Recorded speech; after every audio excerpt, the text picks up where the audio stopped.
Salut à tous pour l'actu manga gaming de cette semaine. On commence tout de suite avec Lord of the Mystery qui a déjà annoncé la fin de l'anime pour 2035 avec des dates détaillées entre guillemets pour chaque saison. Par exemple, on sait que la saison 2 sortira en 2027, la saison 3 en 2030, la saison 4 en 2032, la saison 5 en 2033, la saison 6 en 2034 et un film pour clore Lord of the Mystery qui sortira en 2035. On verra s'ils arrivent à suivre le créneau de toutes ces dates, s'ils arrivent à faire les sorties, des choses correctes. Mais voilà, pour l'instant officiellement ils ont dit que ça serait ces dates là pour chaque saison et le film pour terminer. On enchaîne direct avec la saison 6 de Kingdom qui a été annoncée pour le 4 octobre. Hâte de voir ce que ça va être la suite. J'ai pas regardé aucune saison, j'en ai entendu que parler comme quoi c'était super bien machin et tout. Donc voilà, saison 6 pour les intéressés qui sortira le 4 octobre.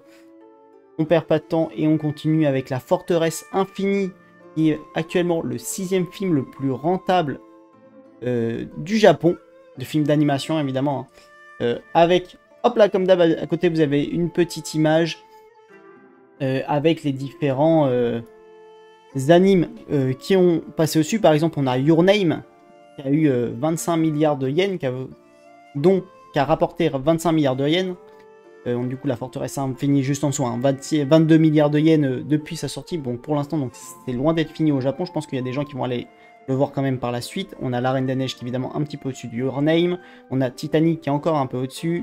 On a Le Voyage de Chihiro, hop là. Et après, on a Le Train de l'Infini qui est juste trop, pour l'instant, trop haut. Mais je serais pas étonné que, vu qu'il y a plusieurs films La Forteresse Infinie, il y en ait un qui surpasse le train de l'Infini par la suite.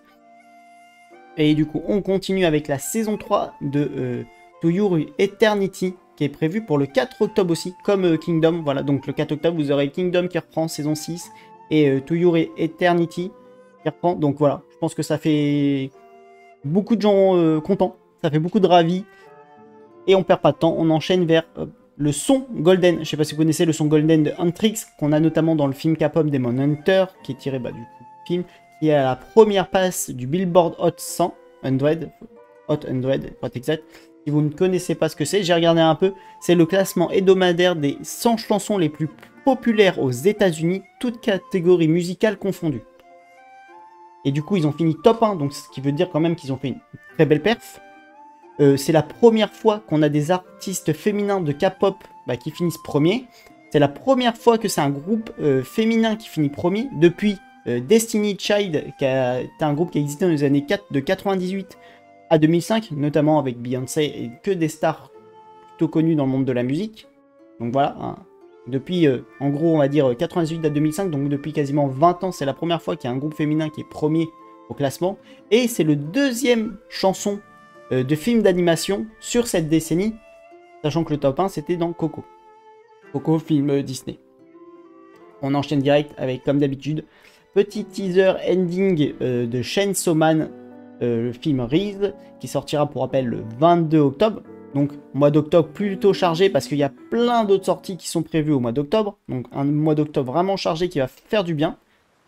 On a aussi, évidemment c'était déjà annoncé, on en a parlé, mais on a vraiment eu les petits visuels avec les techniques, tout ça, de Wang, 4e héros Overwatch, qui sortira le 26 octobre. Et normalement, c'est dès ce week-end en bêta, en test, qu'on pourra potentiellement tester.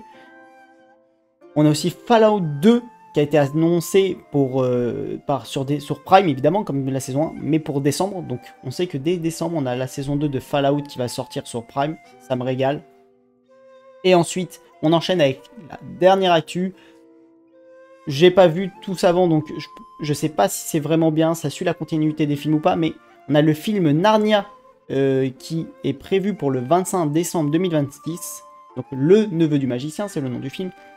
Voilà, qui a débuté son tournage. Voilà. Donc si t'es fan de Narnia, que t'es en mode putain, enfin il sort le film, c'est vrai qu'il était prévu pour le 25 décembre ou un truc comme ça, t'es en mode sache que le tournage a commencé et que en gros dans à peu près un an. Pas un an et demi, mais un peu moins d'un an et demi, tu l'auras au ciné et tu pourras te faire kiffer. C'était tout pour l'actu de cette semaine. C'est le gros de ce que j'ai trouvé. Beaucoup d'annonces intéressantes. Notamment le fait que Golden Huntrix réussi à taper un gros scoreboard, enfin à taper dans une grosse playlist musicale au niveau des États-Unis. Je pense que c'est vraiment une bonne chose. Moi perso, j'écoute le son, je le trouve super bien aussi. Et pourtant, j'ai pas vu le film, donc voilà. Chainsaw Man, j'étais content de voir les petits endings, ça te donne encore plus envie de le voir. Bah évidemment, je joue Overwatch, donc Wang, nouveau perso, Heal, t'as envie de voir. Et après, c'est que des petites dates toujours bien intéressantes qui me dit octobre va être un mois chargé en anime et on va se faire kiffer, ça c'est sûr. On va avoir des dingueries qui vont finir juste avant que ça commence et octobre va enchaîner direct et on va se régaler. C'était tout, j'espère que ça vous a plu, n'hésitez pas à like, abonner, faire la totale. On se retrouve dès la semaine prochaine pour de nouvelles news. Allez, tchuss.